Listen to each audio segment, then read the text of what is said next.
welcome. Obviously, you're here to pray for the family of Nelson Mandela, and of course to share a word in prayer with the Sowetans who have gathered here today.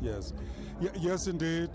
We are shocked, and we are grieving, and we are mourning the loss of Tata Madiba, but we are equally celebrating, as you can hear, a life well lived. And this afternoon with the family in Houghton, I shared a prayer that I penned, that may the soul of this revolutionary leader be numbered with the company of the redeemed in heaven.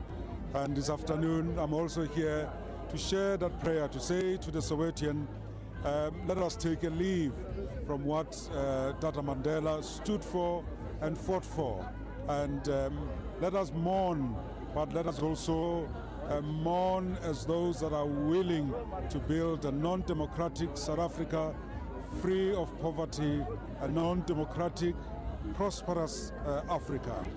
It must be consoling for you, Arch, because I recall when the former president was in hospital, the last hospital stay, you had come out saying that it is time for him to rest. So at this point, do you feel that, yes, he is no longer here, many are grieving, but it was time for him to rest? As I say, all of us have been borrowed this precious life, and Madiba had been borrowed this precious life, and he used it wisely and well, and he used it selflessly even in hospital.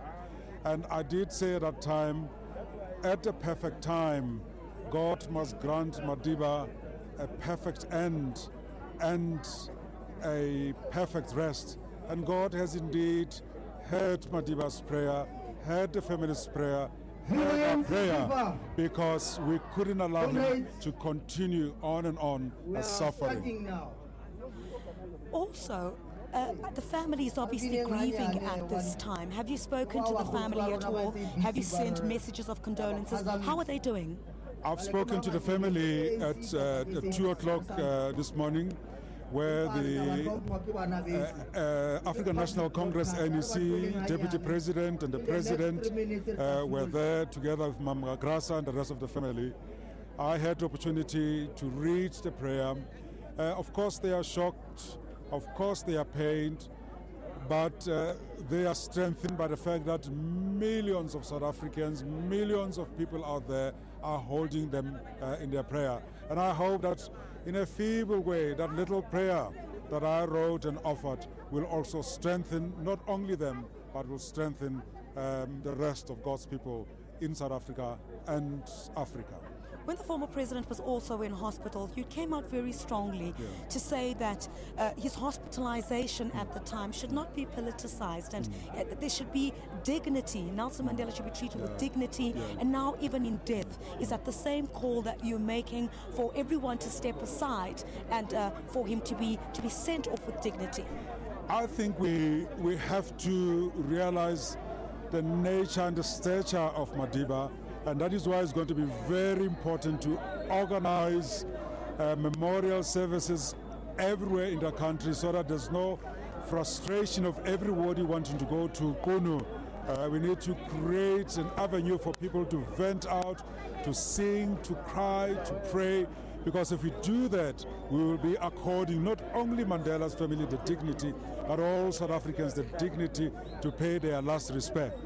And I also appeal that we should also take a lead from the leadership of the country, take a lead from the family. If they say, please, don't do bottleneck at FNB Stadium, don't do a bottleneck in Kunu, let's respect.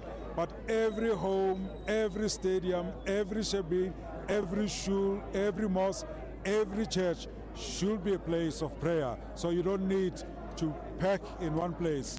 Use those that are around you and send this wonderful child of God home with that dignity and respect.